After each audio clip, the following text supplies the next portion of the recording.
जो परमात्मा के होने का ज्ञान कराए वो गुरु बड़ा, वो ही गुरु बड़ा।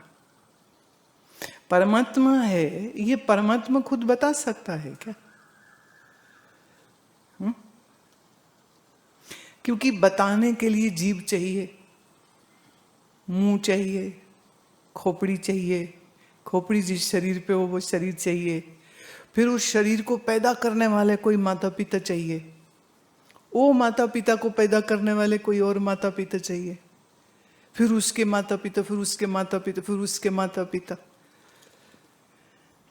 अब परमात्मा के पास जीभ नहीं है, क्यों? क्योंकि उसके पास मुंह नहीं है। क्यों? क्योंकि उसके पास शरीर नहीं है। क्यों? क्योंकि वो पंचभौतिक नहीं है। तो जो पंचभूत से बना होगा वही शरीर होगा, उसी शरीर में जुबान होगी, उसी शरीर के अंदर मन बुद्धि होगा, वो मन बुद्धि सोचेगा, भाषा सीखेगा, बोलेगा। तो बोलना सोचना ये मनुष्य का कर्म और धर्म है।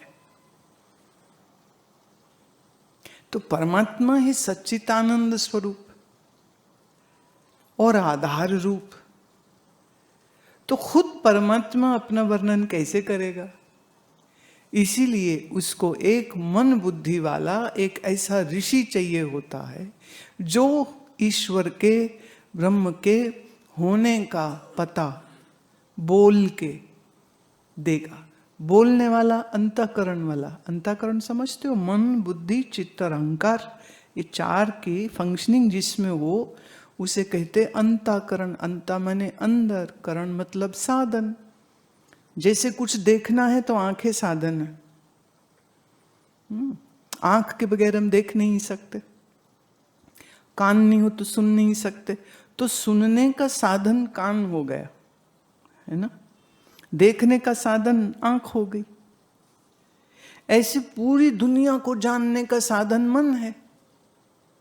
अब मन नहीं हो तो जानना नहीं हो सकता। सब चीज को समझना हो तो साधन बुद्धि है। और चित्त हमारा स्टोर कीपर है, मतलब जो कुछ हम देखते सुनते ना वो सब स्टोर कर लेता।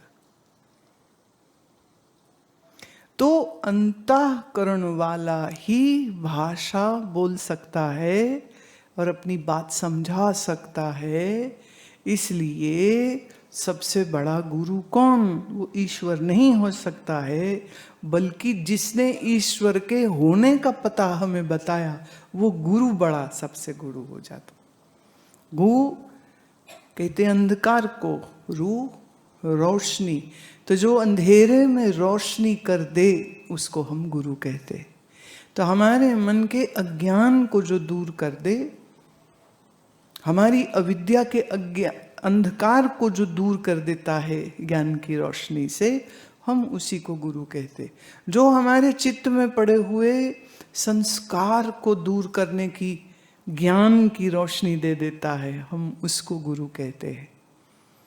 गुरु का मतलब सिर्फ बोलने वाला नहीं होता है। बोलने वाला तो पंडित हो सकता है, एक लेक्चरर हो सकता है, स्कूल का टीचर भी हो सकता है, एक कथाकार भी हो सकता है, एक कवि भी हो सकता है, एक शायर भी हो सकता है, पर हम इनको गुरु नहीं कहते।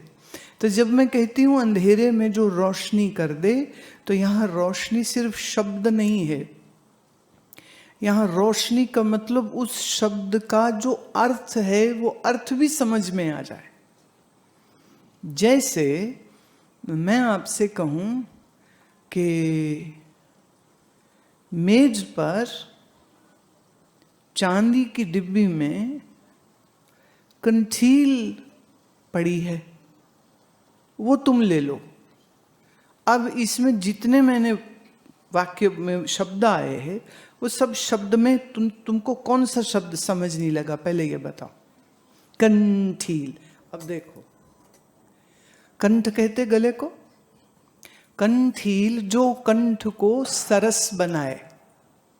तो ये जो है ना, ये जो काले रंग के ये जो गोली है बिल्कुल छोटी सी, पिद्दी सी। तो जब कभी गला सूख जाता है बोलने से, हवा चलती है या खराश होती है, तो इस कंठ में जाने वाली कंठील को मैं ले लेती हूँ। तो पहले कंठील क्या है तुम्हें मालूम नहीं था, अब कंठील क्या है तुम्हें मालूम है मालूम?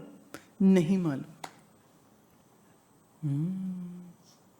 पूछो कैसे, पास आके पूछो ना कैसे। आओ,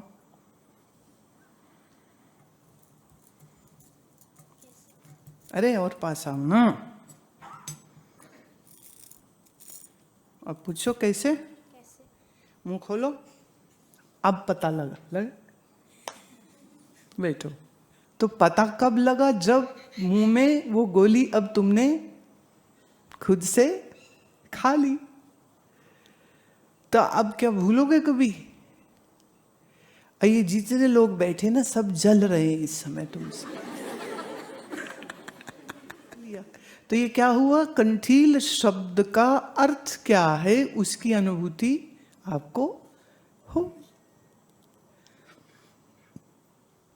तो जिसे हम गुरु कहते हैं वो खाली एम्प्टी वर्ड नहीं देता। एक पंडित, एक शिक्षक, एक प्रोफेसर, एक लेक्चरर की तरह वो खाली शब्द नहीं देता, वो शब्द का क्या अर्थ है उस अर्थ की अनुभूति देता है। पंडित, विद्वान, ब्राह्मण, आचार्य सबका आदर है, सबको आदर देना चाहिए। लेकिन जो शब्द वो बोल रहे हैं उन शब्दों की अर्थ रूप अनुभूति क्या है, जो वो अनुभूति देता है उसी को हम सद्गुरु कहते।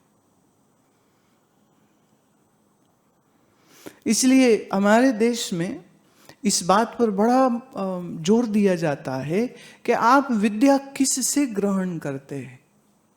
किसी लोभी से, किसी संसार के अंदर सम्मान की इच्छा वाले से, किसी बड़े महत्वाकांक्षी व्यक्ति से, या किसी त्याग वृत्ति निवृत्ति परायण किसी अंतःकरण से आप इस विद्या को ग्रहण। विद्या वही है।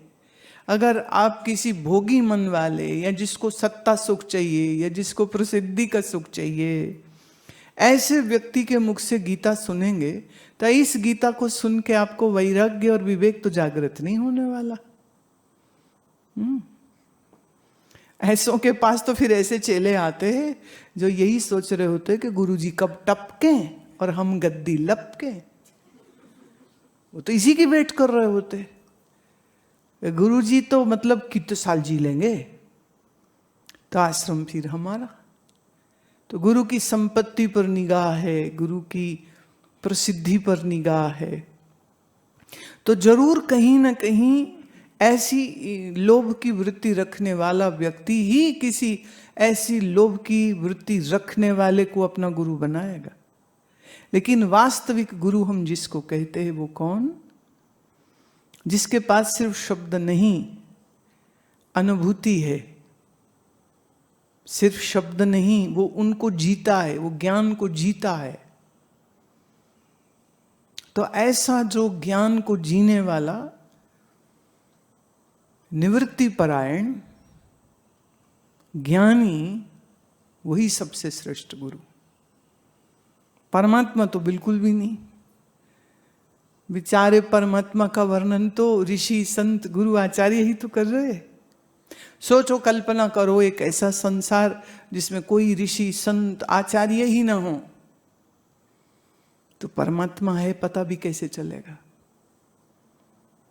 तो परंपरा से अपौरुषेय इस वेद ज्ञान को जो जीता है, जो अनुभव करता है, जो उसके अर्थ की अनुभूति को रखता है, उसी को हम सबसे श्रेष्ठ गुरु कह सकते हैं। तो उसका टेक्निकल शब्द होता है ब्रह्मश्रोत्रिय और ब्रह्मनिष्ठ। श्रोत्रिय मतलब जो शास्त्रों को जानता है, और निष्ठ मतलब उन शास्त्र में जो शब्द है उन शब्दों की अनुभूति जिसके पास है, निश्चय जिसके पास है, निष्ठा जिसके पास है, इसलिए श्रोत्रिय ब्रह्मनिष्ठ को हम सर्वश्रेष्ठ गुरु मानते हैं।